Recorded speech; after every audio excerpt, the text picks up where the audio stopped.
Hey guys, it's Key Live Trading. Thanks for tuning into another video. So today is day 7 of the small account challenge. Yesterday I did not take any trades because the market wasn't looking presentable to me, but today there's a lot of opportunity, so I took trades today. So the stock that I traded today was NERV, right? So if you guys want to find out how I find the stocks to trade, I'll put a link in the description so you guys could watch that video.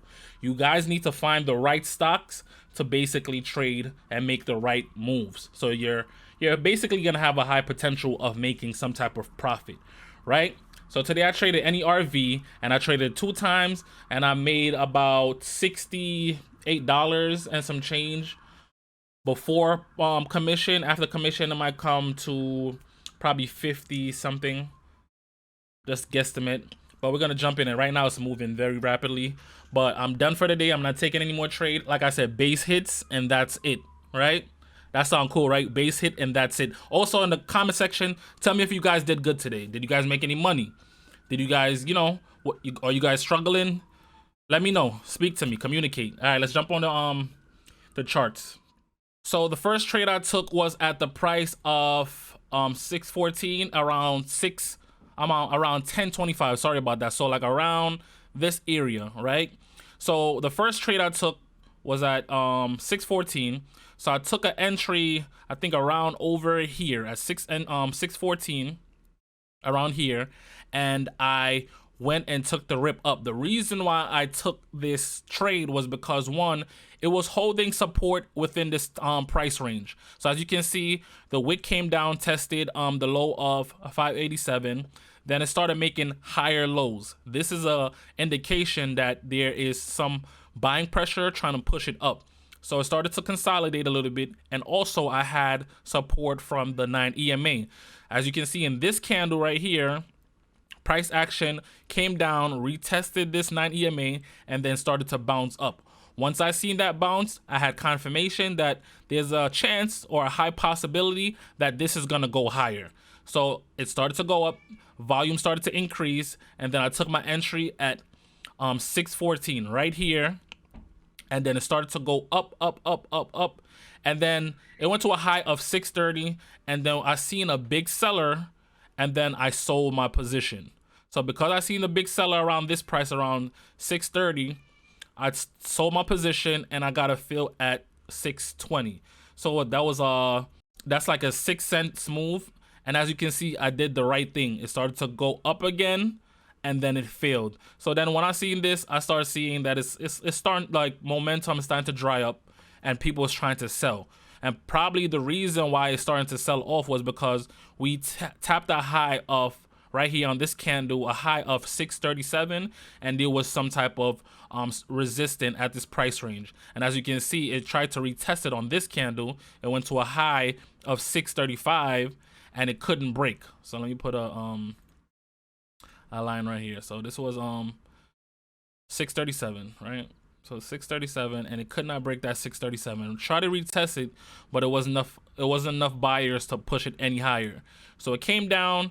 I got off the computer around this time, and after a while, I was looking at the chart and looking at my scanners. I use my momentum scanner, and I started to see that it's coming back up. Once I seen this fail, I thought it was going to go down for the rest of the day, but I came off, took my profit, and I continued to make, go about my day. Sorry about that. And then I went on my laptop, and I started to see that it's starting to gain some more momentum, some more strength, right? So around, I think it was 12:30, what it was, 12:34, I think it was right around here. Yes, 12:34, I got in on a long. So I got in at the price of 695 around 12:34. So it was around, where was it? Give me a second. I'm trying to find the price. All right, sorry. It was around here, around 12:34, that I seen that momentum is starting to kick back into the stock, right? So I came in the room and went on my computer. So it was 12:30. So 12:35, 12. So yeah. So I seen the momentum and I got in at the price of $6.95. So I got in at $6.95 right here. So $6.95, and then it started to consolidate, and I realized that it have some support at the bottom. So I was keeping calm and collective. Then at $6.92 on a dip buy, I got in with another share size of 143, and I started to see that it's starting to curl up. Once it started to curl up, we got that rip above 7, right? Then it went higher, went to 6. This went to a high of 714, and then when it did that pop, I took profit at 706. So I got a little bit of slippage, and I got filled at 706, right? And then eventually started to consolidate more up. Then finally it broke down. So I didn't see this part. I'm just starting to see these move as I'm doing my recap. But it potentially came back and is starting to consolidate, and it looked like it had more energy, more strength into it, and I didn't take this trade. I'm just taking base hits, and I'm perfectly fine with the $68 in profit that I made. Well, let's say 69 right here, $69.59 in profit. But I didn't see this move, and once I make my gains, I'm out, right? So right now, even though it's potentially trying to retest high of day, I'm not going to take any trades. But as you can see, this is a very strong stock. It's up right now 82% on the day, and I'm not going to take any more trades, just base hits going forward and starting to build up my account so I can have more to trade the next day. You don't have to overtrade, and this is something I usually do, overtrade, and I'm trying to be very disciplined with myself. No more overtrading, because tomorrow's another day, and even if I don't take any trade, it's better than losing any money, right? So put in the comment section, guys, if you made some money today.